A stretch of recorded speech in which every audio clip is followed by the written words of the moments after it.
The mimosa, also known as Acacia deobata, is an extraordinary plant that exhibits a trait akin to animal behavior.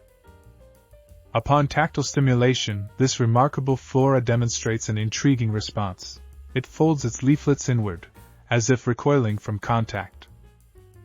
This fascinating adaptation is not merely for show, it serves as a clever defense strategy.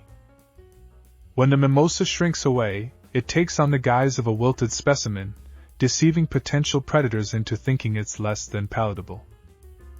Furthermore, this botanical marvel employs its responsive nature as a means to conserve precious moisture during the scorching hours of the day and to shield itself from harsh winds by minimizing its exposed surface area. This plant's distinctive behavior makes it a recognizable figure in various landscapes where it thrives. Its ability to interact with its environment in such a dynamic way continues to captivate plant enthusiasts and casual observers alike. For those intrigued by the nuanced world of plant behavior, the mimosa offers a vivid example of nature's ingenuity. Join the conversation and delve deeper into the wonders of the plant kingdom. Your comments are welcome. Be among the top commentators and subscribe for more insights into nature's fascinating phenomena.